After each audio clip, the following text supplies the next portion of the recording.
Application है जो आपकी, वो कैसे आपने फिल करनी है और अपनी स्पाउस और अपनी पिक्चर कहाँ लगानी है। नॉर्मली लोगों का यही क्वेश्चन रहता है कि पिक्चर कहाँ लगानी है, पिक्चर कहाँ लगानी है।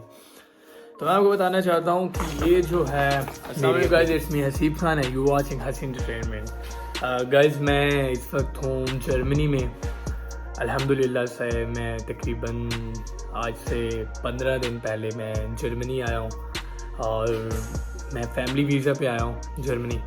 और अब सबको बताता चलता हूँ कि जैसा कि आज की वीडियो रिलेटेड मेरा एक्सपीरियंस और जो जर्मन एम्बेसी इस्लामाबाद के साथ था वो सब मैं आपके साथ शेयर करना चाहता हूँ।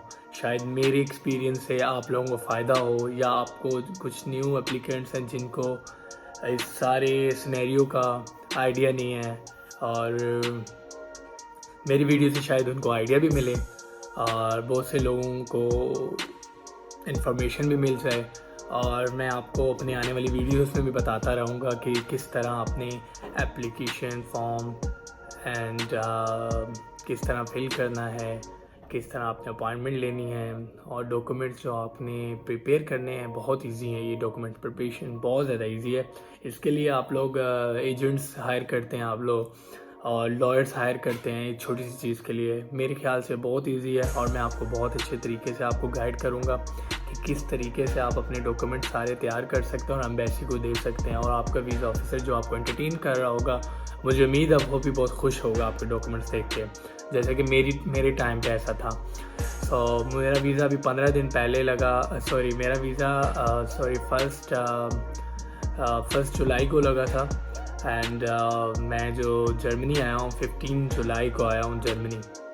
और मैं आपको बताता चलता हूँ कि मैंने अपनी एप्लीकेशन के लिए अप्लाई किया था। जब मैंने अपनी फैमिली यूनियन वीज़ा के लिए अप्लाई किया था लाइक अपॉइंटमेंट के लिए, तो अभी जर्मन एम्बेसी इस्लामाबाद जो है वो अपॉइंटमेंट में बहुत डिले कर रही है, जिसके लिए न्यू एप्लीकेंट्स के लिए तो बहुत ज़्यादा प्रॉब्लम्स हो रही हैं। उनको अपॉइंटमेंट्स आजकल के लिए उसमें 21 मंथ्स 2 years 21 मंथ्स और सम 18 मंथ्स। जबकि मेरा पर्सनल एक्सपीरियंस है, मुझे अपॉइंटमेंट मिली थी 17 से 18 मंथ्स के बाद, 17 to 8 months later. After 17 to 18 months मुझे अपॉइंटमेंट मिली थी। 2020 11 नवंबर को मैंने अप्लाई किया था अपनी फैमिली यूनियन वीज़ा के लिए एप्लीकेशन, जब मैंने ऑनलाइन अप्लाई किया था अपॉइंटमेंट के लिए। तब मुझे आइडिया नहीं था कि इतनी देर बाद मुझे अपॉइंटमेंट मिलेगी। तो मैं आप सबको फर्स्ट ऑफ ऑल तो ये कहता हूँ कि कुछ लोग ऐसे हैं जो फैमिली यूनियन वीज़ा बहुत जल्द अप्लाई करना चाहते हैं, अभी तक अपॉइंटमेंट नहीं ली, तो आप प्लीज़ बिल्कुल वेट ना करिएगा। कुछ लोग कहते हैं कि हम शादी के बाद अपनी अपॉइंटमेंट के लिए अप्लाई करेंगे, तो ये सरासर गलत है। आपको पहले अपॉइंटमेंट के लिए अप्लाई करना है। इवन कि आप 1 साल पहले शादी से भी अपॉइंटमेंट अप्लाई कर सकते हो, उसमें आपका ही फ़ायदा है, क्योंकि नॉर्मली आजकल अपॉइंटमेंट जो 18 से 21 मंथ्स के दरमियान में मिल रही हैं, तो इतने टाइम में। और मैं अपना पर्सनल एक्सपीरियंस बताता हूँ कि मेरी शादी नहीं हुई थी जब मैंने अपॉइंटमेंट ली थी। मैंने 2020 में 11 नवंबर को मैंने अपॉइंटमेंट ली थी, के अपॉइंटमेंट के लिए अप्लाई किया था। तब तक मेरी शादी नहीं हुई थी, मेरा कुछ भी ऐसा सीन नहीं था, ठीक है। तो मैंने अप्लाई कर दिया था, जो कि एक अक्लमंदी वाला फ़ैसला था। तो आप लोगों को मैं यही कहूँगा कि सबसे पहले आपने अपॉइंटमेंट ले लेनी है। दूसरी बात, प्रोसेस आपका आता है 17-18 मंथ वाला सीन जो है, ठीक है। 17-18 मंथ जो हैं जो आपको लग रहे हैं नॉर्मली। और कुछ लोगों को मैं बताना चाहता हूँ, कुछ लोगों के अर्जेंट बेसिक्स लाइक कुछ अर्जेंट के एमरजेंसी केसेस होते हैं।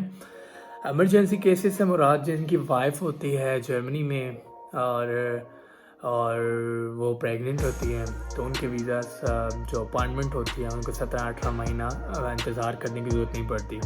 उनकी अपॉइंटमेंट जब है उनको अर्जेंट बेस पे, एमरजेंसी बेस पे अराउंड 1 से 2 मंथ के अंदर ही मिल जाती है समटाइम।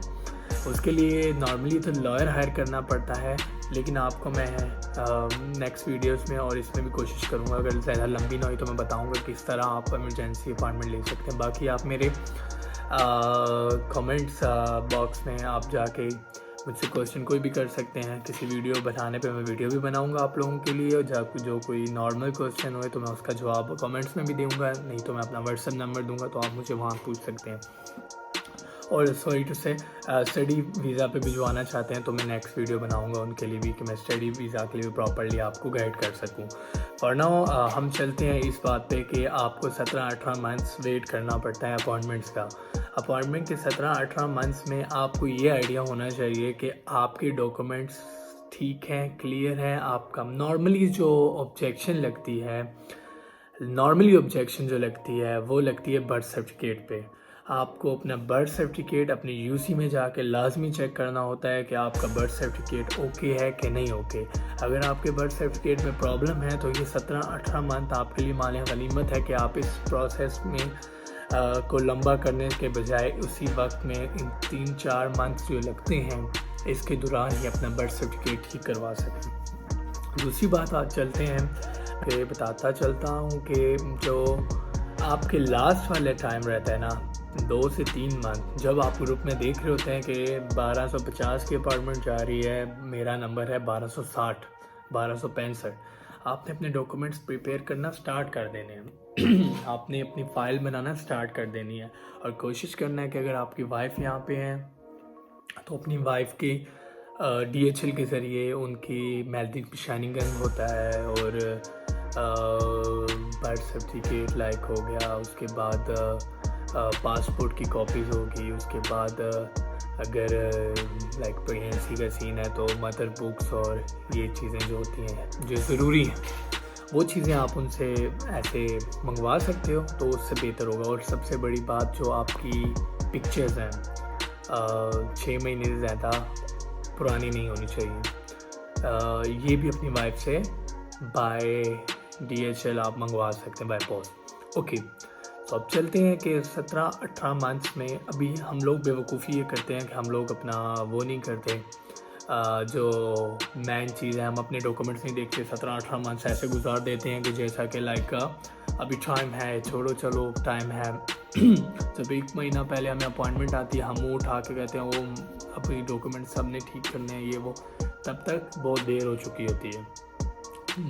मोस्टली लोगों की ना 100 में से 60 to 70% लोग ना जो हैं जिनके बर्थ सर्टिफिकेट में लाजमी इशू आता है। बर्थ सर्टिफिकेट में लाजमी इशू आता है, डेट्स का इशू आ गया, ID कार्ड का इशू आ गया, नंबरिंग का इशू आ गया, फादर के नाम में इशू आ गया, माँ के नाम में इशू आ गया, और इन चीज़ों में इशू आ गया तो प्रॉब्लम बनती है। तो वो हम बाय कोर्ट कुछ चीज़ें होती हैं जो कोर्ट के थ्रू ठीक करवानी होती है, और कुछ चीज़ें जो होती हैं जो आपने क्लर्क की मिस्टेक होती है जो आपकी यूसी के वहाँ पे आप जाके उनको बता के कह सकते हैं। उनकी फ़ीस नॉर्मली 500-300 होती है, 300-500 उनकी फ़ीस होती है। तो आप नॉर्मली उनको जाके बता सकते हैं कि हमारी ये मिस्टेक है तो आप इनको ठीक करें इस मिस्टेक को। तो नॉर्मली वो आपका प्रोसेस जो है वो ठीक कर देते हैं, और 1 दिन का टाइम दे के अपना डॉक्यूमेंट आप वहाँ से न्यू लेके आ सकते हैं। तो अभी आगे चलते हैं। तो आगे मैं आपको ये बताना चाहता हूँ कि जब आपकी एम्बेसी में अपॉइंटमेंट आ जाती है तो आपको उससे 2-3 महीने पहले आपको पता होना चाहिए कि मेरी अपॉइंटमेंट आने वाली है। तो आपने उसको ऐसा करना है कि एम्बेसी की वेबसाइट्स पे आप जैसा कि देख सकते हैं, तो आपका जो चीज़ें लिखी हुई हैं इन चीज़ों के मद्देनज़र आपने डॉक्यूमेंट्स बनाने हैं। और जिस तरह इन्होंने ऊपर सीक्वेंस दिया हुआ है, जैसे कि इन्होंने बोला हुआ फ़ोटो, मैं आपको ट्राई करूँगा, मैं आपको बताऊँगा कि फ़ोटो आपने कैसे और कहाँ पे लगाना है। जैसा कि मैं आपको बताना चाहता हूँ कि जैसे कि मैंने आपको बताया कि आपने फ़ाइल अपनी जो है, जो आपकी एप्लीकेशन है जो आपकी, वो कैसे आपने फिल करनी है, और अपनी स्पाउस और अपनी पिक्चर कहाँ लगानी है। नॉर्मली लोगों का यही क्वेश्चन रहता है कि पिक्चर कहाँ लगानी है। तो मैं आपको बताना चाहता हूँ कि ये जो है मेरी एप्लीकेशन है।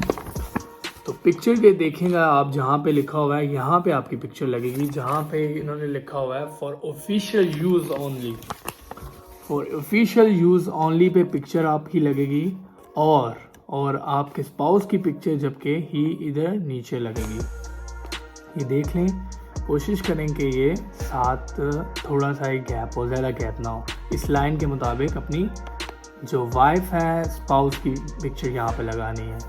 अगर एप्लीकेंट यहाँ पे जैसे कि मैं एप्लीकेंट था पाकिस्तान से, ऐसे नॉर्मली एप्लीकेंट्स जो लाइक लड़कियां होती हैं, वुमेंस लेडीज़ जो होती हैं, उन्होंने यहाँ पे लगानी है और अपने हस्बैंड की यहाँ पे लगानी है। अगर एप्लीकेंट लड़का है तो लड़के ने यहाँ लगानी है और स्पाउस की यहाँ लगानी है। मैंने बहुत तफसील से आपको बता दिया तो आप समझ गए होंगे। तो ये जो है ऑफिशियली और प्रोफेशनली तरीका है पिक्चर्स लगाने का, क्योंकि लोग साथ लेके जाते हैं तो थोड़ा सा एम्बेसी में तकलीफ़ देने वाली बात है, तो पहले से बंदा लिख के रखे। बाकी जो इन्फॉर्मेशन आपने लिखनी होती है एड्रेस के बारे से और अपने आईडी कार्ड नंबर, शनाख्ती कार्ड नंबर और नाम, पासपोर्ट एड्रेस और पासपोर्ट, और जबकि दूसरे पेज पे आपकी वाइफ की डिटेल्स आती हैं जो आप, जैसे कि आपको पता होगा इसके बारे में, और वाइफ के कहाँ रहती है, क्या करती है, ब्ला ब्ला, इन चीज़ों को आप तो देख के पता लगा। मेन चीज़ थी जो मैंने आपको पिक्चर्स का दिखाना था, किस तरह आपने पिक्चर्स लगानी। मैंने आपके लिए निकाला अपनी एप्लीकेशन। तो फिर मैं बताना चलता हूँ कि एप्लीकेशन जब आपने सबमिट करवा दी, उसके बाद आपका सीन ये होता है कि नॉर्मली कुछ सिटीज़ में होते हैं जो लॉयर्स जल्दी आ जाते हैं, बड़ा जब आप एप्लीकेशन जमा करवाते हैं तो कुछ देर आपके साथ इंटरव्यू होता है। आपने बहुत कॉन्फिडेंस से जाना है, क्योंकि जो वहाँ पे वीज़ा ऑफिसर बैठा होता है या जो आपका इंटरव्यू ले रही होती है या ले रहा होता है, वो यही चाहता है कि आपको किस तरह नर्वस किया जाए, किस तरह नर्वस किया जाए। नॉर्मली ऐसा होता है। तो आपने बिल्कुल कॉन्फिडेंस से उनको आंसर देना है, और जितनी बात वो करें उतना ही आंसर देना है, जितनी बात वो पूछें उतना ही जवाब देना है। ये कभी नहीं करना जो बात वो नहीं पूछ रहे आप उनका जवाब देने लग जाएंगे, तो that is totally wrong. Okay, तो इन चीज़ों का काफ़ी ख्याल रखना है आपने इंटरव्यू के दौरान। जितना वो पूछें आप पेपर निकाल के उनको दिखाएं। अगर वो आपसे नहीं पूछ रहे कि आपकी क्या लगती है क्या नहीं, तो आपने नहीं बताना कि मेरी ताया की बेटी है, मेरी चचा की बेटी है, मेरी मामू की बेटी है, मेरी रिलेटिव है, मेरी गर्लफ्रेंड है, डजंट मैटर। ओके, इस तरह फिर वो अगर आप ज़्यादा जितना बताएंगे उतनी ज़्यादा लंबी आपकी फ़ाइल बनेगी, इतनी ज़्यादा वो लिखेंगी, उतनी ही ज़्यादा आपकी लॉयर वेरिफिकेशन थोड़ी स्ट्रिक्ट होगी। ये सब डिपेंड करता है उस दिन इंटरव्यू वाले दिन। मेरा इंटरव्यू अल्हम्दुलिल्लाह ऑलमोस्ट 10 to 12 मिनट्स में ही ख़त्म हो गया था। नॉर्मली लोगों का इंटरव्यू 20-25 मिनट पे भी जाता है, घंटा भी जाता है, और मेरे एक अजीज़ हैं जिनका इंटरव्यू उन्होंने मुझे बताया 2 से 3 घंटे तक गया है।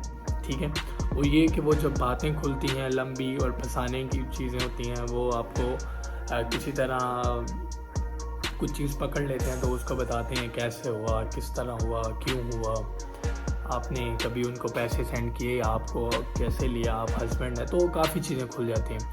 तो आपने कॉन्फिडेंस रहना है। नॉर्मल से क्वेश्चन होते हैं उसमें, लाइक आप क्या करते हैं, आपके कितने बहन भाई हैं, आपकी वाइफ क्या करती हैं, आपकी वाइफ के कितने बहन भाई हैं, और आपकी वाइफ के पेरेंट्स क्या करते हैं, और आप कितने टाइम से साथ हैं, आपने कब शादी की आपकी, बस ये नॉर्मल क्वेश्चंस होते हैं। मुझसे ये भी नहीं पूछेगा ज़्यादा।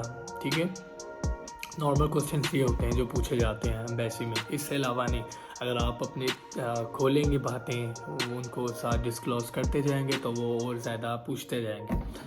सो ये है, फिर आपसे वो एक सिग्नेचर करवाते हैं। आपको वहाँ पे फ़ीस देनी होती है तकरीबन, जो आपने 50,000 रुपये जो है ना लॉयर वेरिफिकेशन फ़ीस, वो आपको वहीं पे ऑन स्पॉट देनी पड़ती है। जबकि कराची के एप्लीकेंट्स हैं उनके आजकल की रूटीन ये जा रही है कि उनको फ़ीस नहीं देनी पड़ रही, लॉयर वेरिफिकेशन फ़ीस नहीं देनी पड़ रही। वो रीज़न ये है कि कराची के जो एप्लीकेंट्स हैं अभी उनका नया एक सिस्टम स्टार्ट हुआ है कि अगर एम्बेसी के अंदर ही उनके डॉक्यूमेंट चेक होते हैं, उनको तकरीबन 10 से 15 दिन का टाइम दिया जाता है कि इस टाइम ड्यूरेशन में अगर हमें लगा कि आपकी लॉयर वेरिफिकेशन होनी चाहिए तो हम आपको कॉल करेंगे, इन्फॉर्म करेंगे कि आप अपनी फ़ीस आके दें, हमें लॉयर वेरिफिकेशन फ़ीस दें। नॉर्मली ऐसा हो रहा है। तो नॉर्मली अभी ये हो रहा है कि लॉयर वेरिफिकेशन ज़्यादातर लोगों से नहीं ली जा रही, और रीज़न ये है कि लास्ट डेज में लॉयर वेरिफिकेशन ले के भी लॉयर नहीं आ रहा था। तो इन्होंने फिर ये फ़ैसला किया क्यों ना हम लॉयर वेरिफिकेशन फ़ीस को ख़त्म किया कर दें, और जो एप्लीकेंट्स बिल्कुल ओरिजिनल डॉक्यूमेंट्स ला रहे हैं और सब उनके डॉक्यूमेंट्स प्रूव और कोई इशू नहीं है तो उनको लॉयर वेरिफिकेशन की ज़रूरत नहीं है। तो लॉयर वेरिफिकेशन के जब वो आपसे एक 50,000 रुपीज़ लेंगे तो आप सिग्नेचर करवाएंगे और वहाँ सिग्नेचर में डिक्लेरेशन फॉर्म पे ये भी लिखा होगा कि आप हमसे 6 से 8 मंथ के में आप हमसे कांटेक्ट नहीं कर सकते। 6 to 8 मंथ आप कांटेक्ट नहीं कर सकते एम्बेसी के साथ। वो रीज़न ये है कि आप नहीं कर सकते, आप एम्बेसी को तंग नहीं कर सकते। 6-8 मंथ हमारा प्रोसेसिंग टाइम है, वीज़ा प्रोसेसिंग टाइम है जिसमें आपकी लॉयर वेरिफिकेशन होगी। ठीक है, तो ये 6 से 8 मंथ हो गए। नॉर्मली लॉयर अब कुछ सिटीज़ होती हैं जैसे कि KPK हो गया, लाइक खैबर पख्तूनख्वा, आज़ाद कश्मीर और कुछ पंजाब की ऐसी सिटीज़ हैं जो कि अंदर गाँव टाइप में है, वहाँ पे लॉयर वेरिफिकेशन का टाइम भी लग सकता है। और कुछ सिटीज़ भी ऐसी हैं जिसमें टाइम लगता है, तो क्योंकि कुछ सिटीज़ पे भी डिपेंड करता है। नॉर्मली लॉयर वेरिफिकेशन जो 3 मंथ के अंदर हो जाती है, लेकिन कुछ लॉयर्स हैं जो कि 4-5 मंथ के में भी लॉयर वेरिफिकेशन करते हैं, 4 मंथ के बाद 5 में, क्योंकि बंडन उनके पास बहुत से केसेस होते हैं, वो अगले देते हैं तो पिछले पहले क्लियर करते हैं फिर अगला केस लेते हैं। जिस तरह एम्बेसी में नंबर होता है उसी तरह लॉयर्स के पास भी नंबर्स वाइज आपके केसेस होते हैं, कितने टाइम के बाद हमने ये फाइल जमा करवानी है। जैसे कि मेरा अपना पर्सनली एक्सपीरियंस था लॉयर्स के साथ, मैंने बात भी की थी, बहुत अच्छे लॉयर थे। और ये जो हम जो अफवाहें फैलाते हैं कि लॉयर हमारा जो है केस हमारी वेरिफिकेशन करके स्टक कर देता है, अपने पास रख देता है और जमा नहीं करवाता, नॉर्मली ऐसा नहीं होता। कोई भी लॉयर नहीं चाहता कि वो अपना केस स्टक करके अपने पास रखे किसी के, और इससे उसको नुकसान है, फ़ायदा नहीं है। लॉयर आपका केस कभी भी अपने पास स्टक नहीं कर सकता एम्बेसी को देने, इस तरह उसका अपना नुकसान है। ठीक है, क्योंकि उसको जो फ़ीस मिल रही है एम्बेसी से उसको जो फ़ीस मिल रही है उसने वेरिफिकेशन की फ़ीस ली है, तो आपको वेरिफिकेशन रिपोर्ट उसने हर हालत में 2 हफ्तों के दरमियान में, 1.5 हफ्ते के दरमियान में लाजमी एम्बेसी को फॉरवर्ड करनी है। वो लाजमी एम्बेसी को देगा ताकि उसका केस क्लियर होगा, तो आगे फिर नेक्स्ट उसको केसेस एम्बेसी से तभी मिलेंगे जब पिछले केसेस उसके क्लियर होते जाएंगे।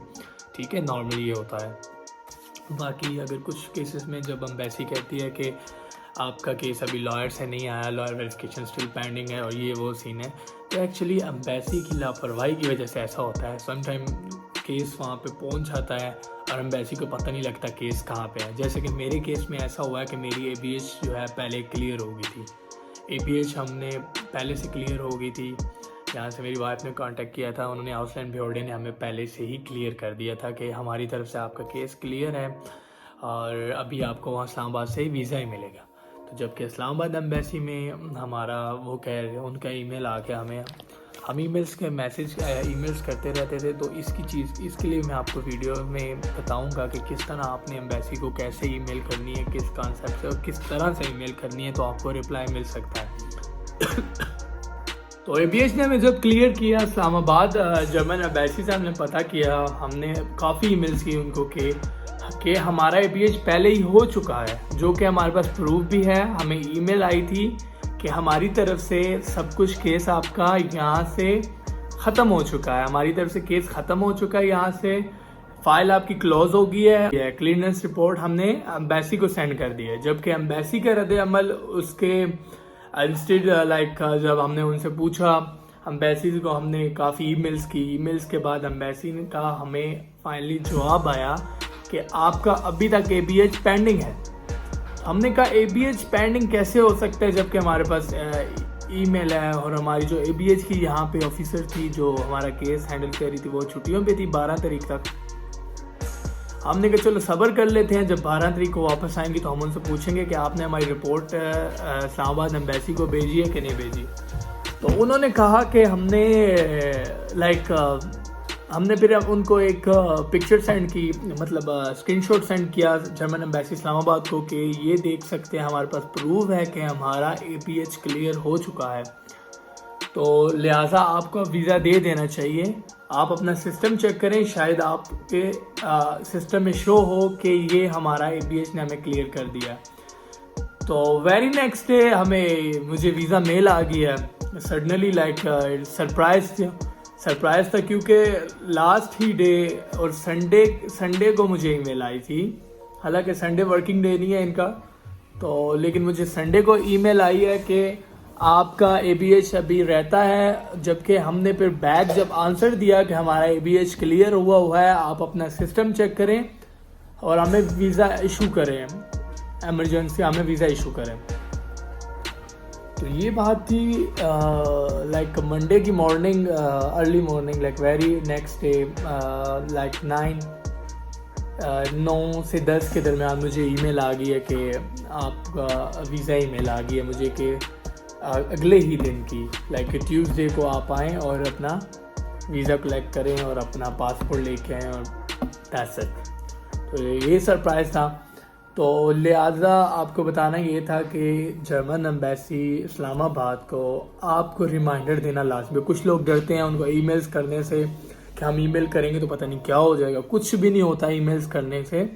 आपका ईमेल करना शायद अगर कोई आपकी कोई ऑथेंटिक रीज़न है, आपकी कोई ऑथेंटिक रीज़न है और वो पढ़ेंगे, ओबियसली हर बंदे का, हर एप्लीकेंट का वो ईमेल पढ़ते हैं, ठीक है। पाकिस्तानी स्टाफ पढ़ता है, जर्मन स्टाफ पढ़ता है, वो सब लोग पढ़ते हैं ईमेल्स आप लोगों के। ये नहीं है कि आपके ईमेल्स किसी गिनती में गिने नहीं जाते, आपके हर एक ईमेल वहाँ पढ़ा जाता है, हर एक ईमेल इम्पोर्टेंट होता है उनके लिए। वो अलग बात है कि वो आपको उसी time like reply, automatic reply दे देते हैं कि हम आपको आंसर नहीं दे सकते, ब्ला ब्ला, लेकिन वो आपका ईमेल पढ़ते हैं और आपकी रीज़न देखते हैं। कोई ऑथेंटिक रीज़न हो तो उसको वो फॉलो करते हैं और उसको फिर उस ईमेल को लाइक उसका रिप्लाई भी करते हैं सम टाइम। तो आपको किसी भी वीज़ा के रिलेटेड लाइक मालूमात लेनी हो, एप्लीकेशन फॉर्म से रिलेटेड, मैंने आपको एप्लीकेशन फॉर्म का बताया कि किस तरह आपने पिक्चर्स लगानी है, किस तरह आपने लाइक स्पाउस की पिक्चर कैसे लगानी है, बाकी आपने वो जो चीज़ें हैं वो लिखनी है।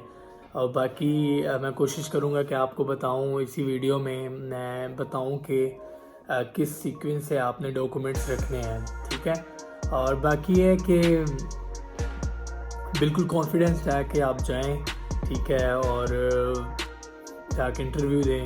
इंटरव्यू देने के बाद आप ज़रूर अपनी ईमेल्स के ज़रिए उनसे पता करें। ये ना कहें कि आपने अगर सिग्नेचर कर लिया है तो आप डरें ना कि आपको वो खा लेंगे, कुछ भी नहीं कह सकते।